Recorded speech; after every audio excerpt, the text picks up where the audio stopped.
Welcome to Newspresso. Here is the top story in the past 6 hours. The White House quietly shelved executive order. It would have sent shockwaves tech policy. A Reuters investigation revealed a proposal. The DOJ could sue states over AI restrictions. It could also withhold funding from those states. If it had gone through, special team would form. The team would be called the AI Task Force. It would argue state laws were unconstitutional.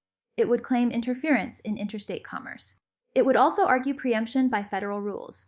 It would claim the laws were unlawful. Rates to 3.75%. The Fed kept a 20-year high inflation rate. The Fed announced a new policy. Federal government could stop rules. That would block the industry. But it also meant put a safety net around AI.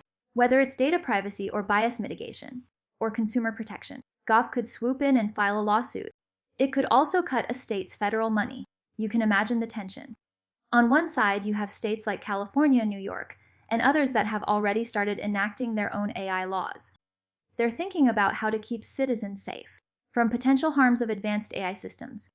On the other side, you have the federal government's stance, which could effectively override those local rules, impacting many.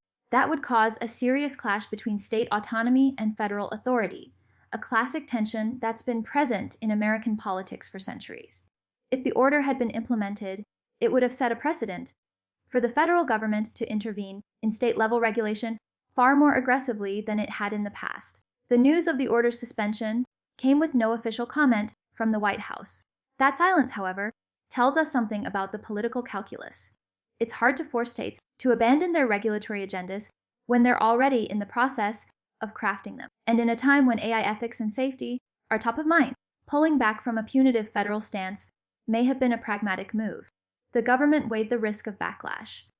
Both the public and lawmakers were considered. They support stronger local oversight.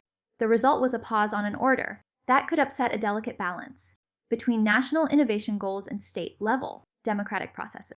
What does this mean going forward? The pause signals the federal government is still willing to monitor AI development closely, but it's also open to a more collaborative approach. States will continue to craft their own AI rules.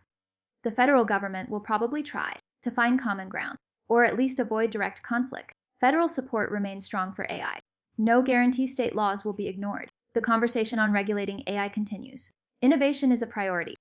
The key point: federal government will hold back. It will not preempt state AI laws.